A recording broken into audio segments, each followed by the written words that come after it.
Okie dokie. Let's take a look today at the Mercury's precession about the orbital precession about the Sun due to corrections of brought about by the analysis of general relativity in the orbits. So first of all, we'll start off with the Newtonian formula for the orbit of planets about the Sun, and that is the second derivative of u with respect to phi plus u equals gamma c squared over a squared, and we'll try to define some of those people there. U will equal 1 over r, where r is the distance from the center of the Sun to the planet, the center of the planet. Gamma will equal g, the gravitational constant, which is 6.67 times 10 to the minus 11. M will be the mass of the Sun, or the mass of the star that other planets would go about. C will be the speed of light, not squared. So that'll be gamma in here. This will be U is 1 over r. Phi is the angle, of course, that the radius vector subtends there. And so the only thing we haven't told you is what A is. I'll leave that for later on. It has to do with the distance also, in an elliptical distance. All right, so the first thing we want to do is solve the homogeneous solution here. And of course, that's just the y double prime plus y, which has solutions of cosine phi, sine phi with constants there. So there's our homogeneous solution to this differential equation. Our particular solution to this is very simple, since this is just a constant. Of course, we'll just make our particular guess be actually the exact same constant, because if we take two derivatives of this, a constant equals 0. So we'd be plugging a 0 in here plus this person, these people, equal the same people right there. So this is our particular solution. This is our homogeneous solution. So our general is our homogeneous plus our particular. Now if you notice, I have changed this a little bit solution, and I've added a cosine theta, sine theta. We won't worry about the theta won't be a function of phi, of course. So we don't have to worry about those in here. The theta conflicting with the solution to this, because this is the derivative with respect to phi, or the second derivative with respect to phi. But we'll see why I'm going to put it in this format here, where thetas will be just a constant. So it's basically you're pulling them out of the b and the a here, since they are constants. Okay.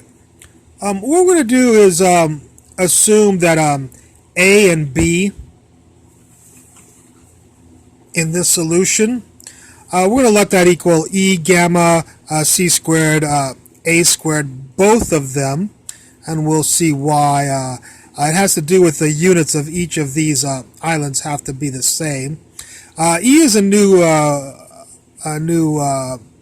parameter here, or constant.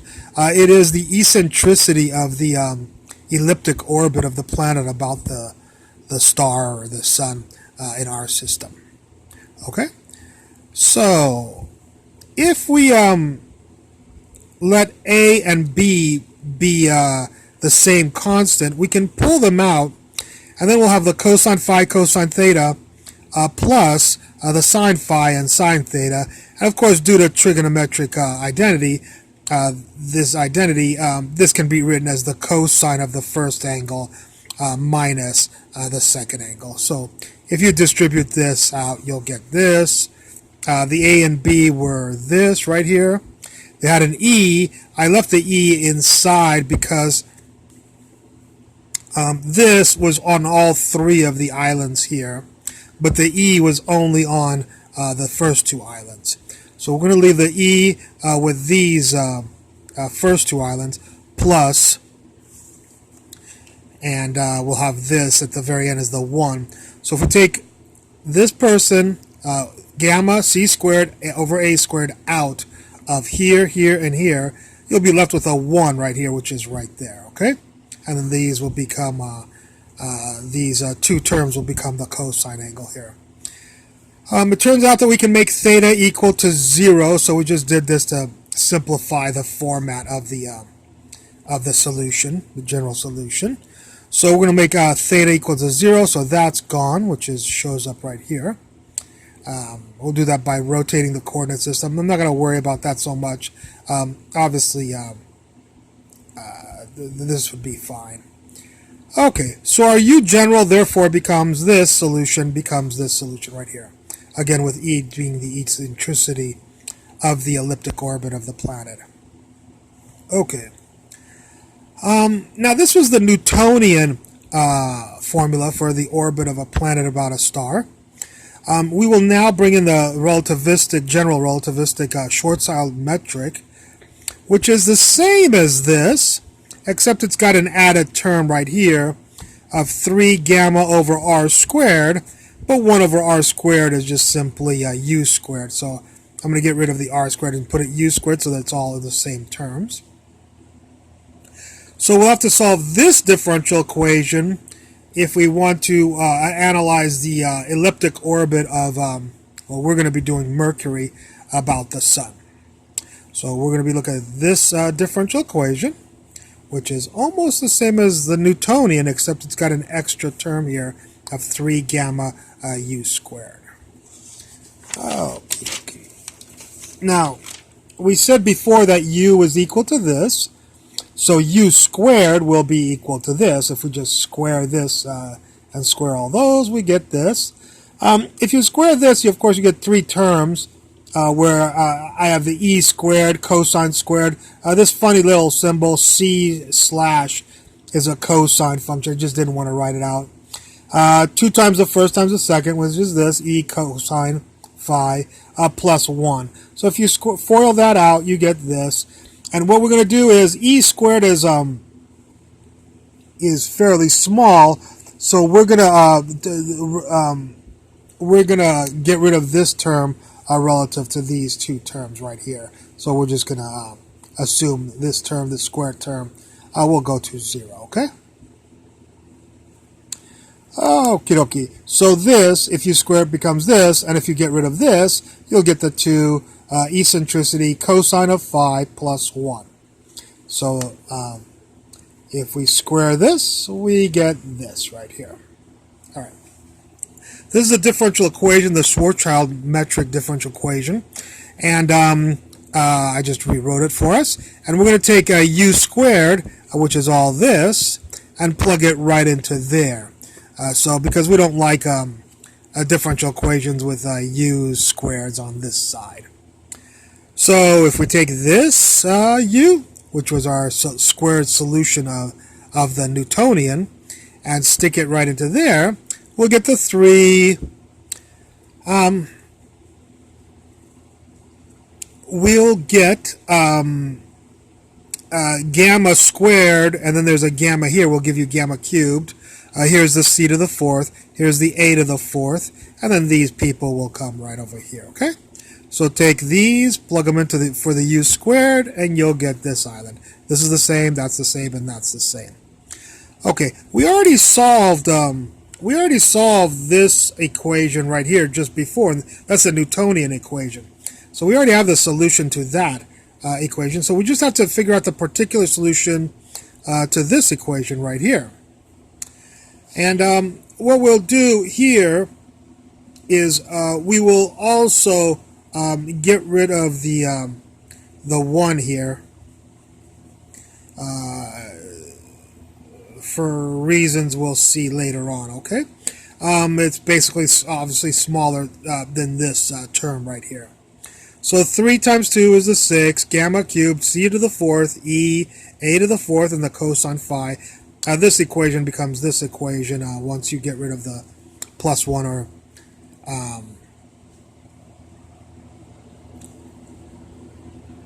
okay. Now, we won't worry about this because we already have the solution for this. So we'll write this differential equation like this. For all of these, which I do not want to write over and over again, I'm just going to put a big Q that's not charged, and there's the cosine phi right there. So what are we going to guess as our particular solution to this differential equation? Well, of course, if it's cosine phi, we say cosine phi plus sine phi with constants. But that was already the solution before, so we'll have to the homogeneous solution of this has cosine phi sine phi. So when you guess a particular, of course you have to take the solution there and multiply it times phi right here. So this is our particular guess when it's a cosine of 1 phi and is a particular solution, non-homogeneous part of the differential equation. And the cosine of 1 phi sine phi is the solution of the homogeneous equation, this second derivative. Okay, not an h, but a second derivative. All right. So this will be our particular guess.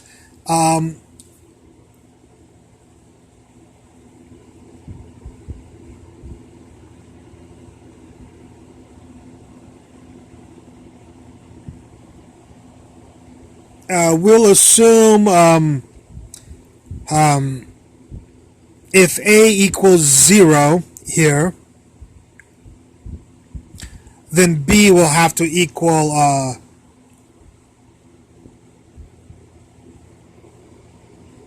this term here. Okay.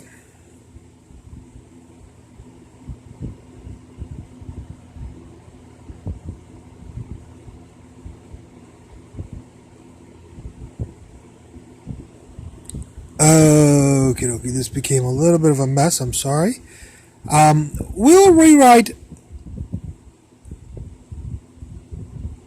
the this cosine phi.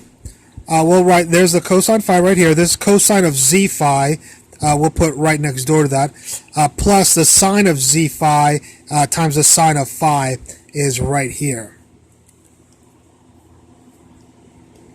Now, we'll let that z, which is 3 gamma cubed, 3 gamma squared, c squared over a squared, be very close to 0. If z is close to 0, the cosine of 0 is very close to 1. So this will be 1. And guess what? That 1 was right here, and we changed that 1 to the cosine of z phi because of this assumption right here. Now the sine of z phi will be very close to z phi. If z is close to 0, that would make this very small, and the sine of a small angle is very close in radians to the angle z phi. So here's our phi times sine right here, and this will this z phi was right here. Well, was right here with a phi right here, and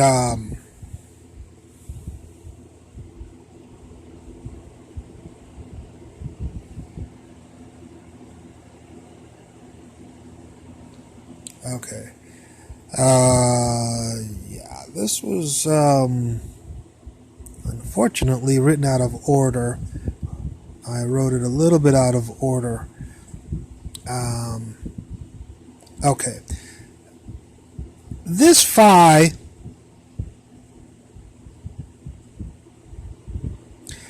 this is the z right here. This is z, and this is phi. So z phi is this z phi. And this z phi is very close, if z is close to 0, to the sine of z phi. So these people right here, yes, this and phi, not the sine phi, became this right here. Okay? The 1 right here became the cosine of z phi right here. That's what's going on. And it's 1 because z phi is close to 0. Cosine of something close to 0 is 1.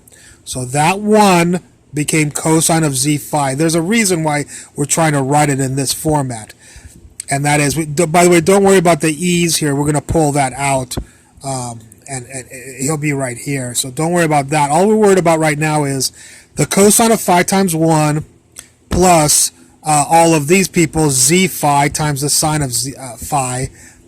Those two are cosine phi, cosine z phi plus sine z phi this times sine phi this.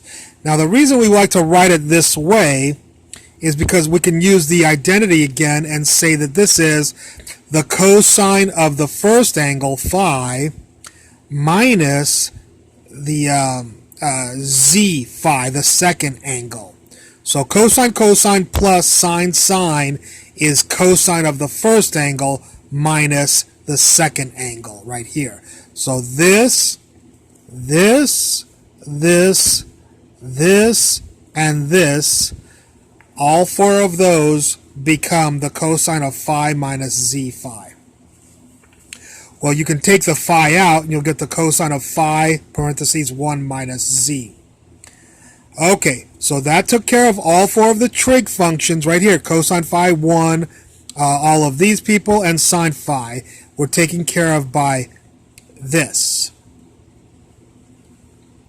We will have the e, don't forget. So this person came right here. There's the e right here, like I promised you. That e that pulled out of there and pulled out of there is right there. You see this plus 1? We didn't do anything with that. We just dealt with this. And we dealt with that, all of this. But we didn't do anything with that plus 1, so nothing happened to him, so he's right there. And then the gamma c squared a squared is gamma c squared a squared. Okay? So what we're trying to say is this right here, this solution right here, became this solution right here. Let's go back to this solution. What is this solution? Well, this solution is the particular solution from here, which is this right here. And then 1 plus e cosine phi is simply our original solution that we have here. So 1 plus e cosine phi is this solution times, of course, these. And then the particular solution for this differential equation was phi b sine phi, which is this. So we have our Newtonian solution, e cosine phi plus 1 times this, plus our general relativistic solution here as the total solution to our Schwarzschild metric that we have here. Okay, this is, of course, a solution. Remember that z is equal to 3 gamma squared. It's right here. 3 gamma squared c squared over a squared is z right here. Now let's take a look at the next page. I know this is a fun one. That's what happens when you do general relativity. Okay, so here we have u equals 1 over r, we stated before. There's this, and I just simply read it out a little bit nicer with z plugged in to be 3 gamma squared c squared over a squared. All right. Now, what we want to know is, when will u be a max? U will be a max when this function is a max. So when will this be a max? Well, these are constants, so we don't have to worry about that. That's a 1 plus. So it's when this will be a max. This is a constant e. So it's when the cosine will be a maximum. And the maximum that cosine function can be, of course, is 1. So when the cosine of this angle inside of this argument inside is equal to 1, that means that this argument right here has to be 0 or 2 pi or 4 pi, in other words 2n pi, has to be the argument of the cosine function, then the cosine of 2 times 17 times pi is 1, and 1 will be the biggest that this number can get, this term can get, the cosine term can get, and 1 times e plus 1 will be the biggest this can be, and there's a constant, so it'll be the biggest this can be. So we need the argument in here to equal 2n pi. The argument in here, which is phi 1 minus 3 gamma squared c squared over a squared. Okie dokie, so we need this to be equal to 2n pi. Well, we can solve for phi, and we get this right here. And we can stick n equals 0 to here, and we get this. I've rewritten this as z because I don't want to write this a bunch of times. So when you stick in 0, you get 0. When you stick in 1 for n, you get 2 pi 1 minus z. And 2, you get 4 pi 1 and minus z. And you can keep on going forever. Okie dokie. Well, if you do a little bit of, if you divide 1 minus z into 2 pi, you get 2 pi plus 2 pi z.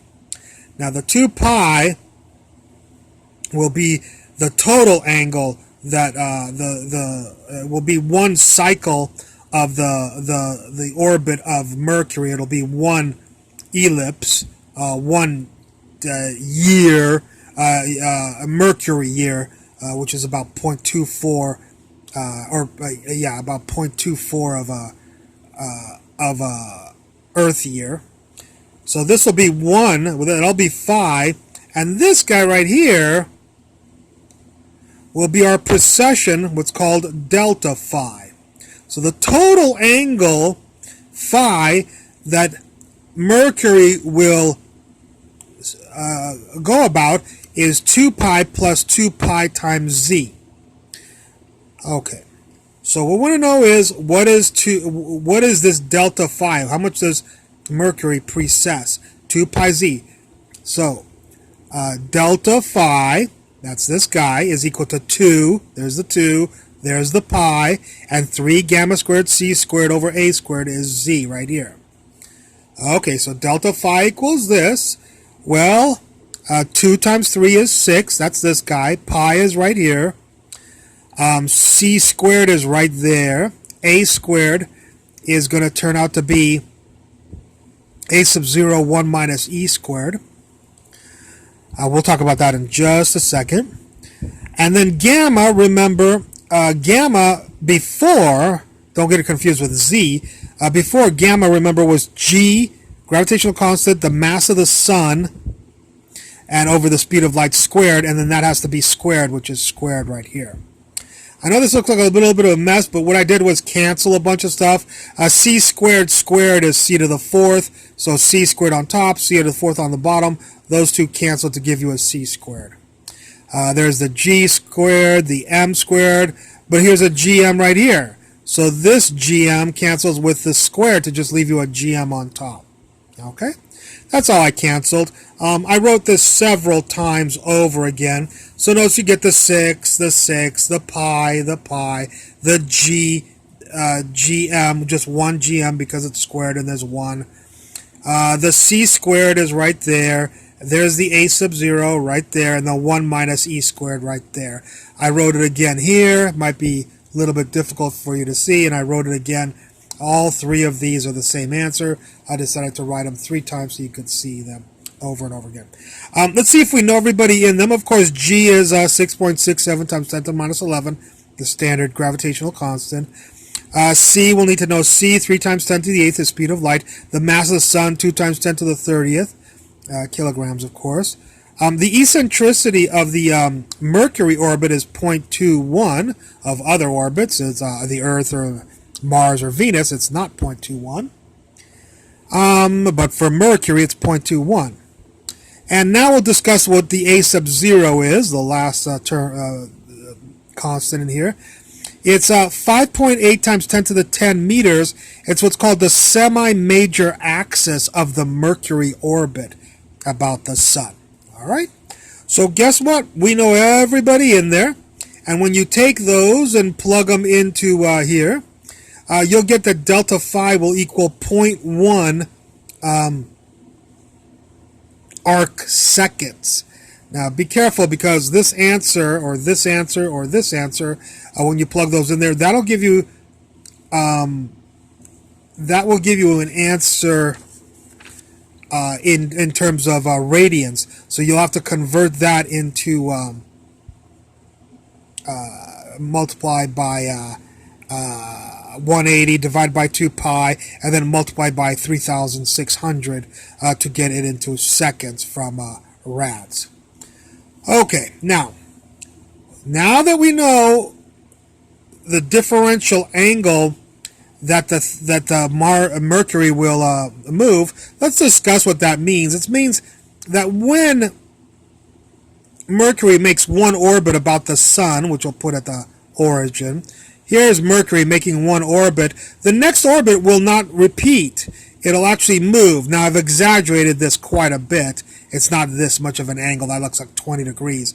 It's going to be 1.1 arc seconds. Is a lot smaller than this. But I just did that so you could see it. If I did 0.1 arc seconds, you never would see the precessions. I just did that. So this is grossly exaggerated. But it gives you an idea of what Mercury orbit will do. The second orbit will come like this. And the third orbit will come like this, and basically Mercury's orbit will spin around as it goes, as it completes one Mercury year. So let's put this in perspective. This is what happens in one Mercury year, which again I told you is 0.24 times of a full Earth year. So if we take 0.1 arc seconds of this differential precession and multiply it times 1 Earth year over 0.24 Mercury years, and then multiply that by 100 Earth years, we will get 41.5 arc seconds, which tells us that in 1 century the Mercury will precess about 41.5 arc seconds using our crude numbers. You may have heard the number 43.3 arc seconds, but the point is this is close enough to what the discrepancy is between what we see and what all the other planets cause Mercury's orbit to precess there. So that is in line with our observations, and hopefully this is the calculation that brought that correspondence together. Alrighty, you survived it. Thank you for watching. I look forward to any comments at the bottom.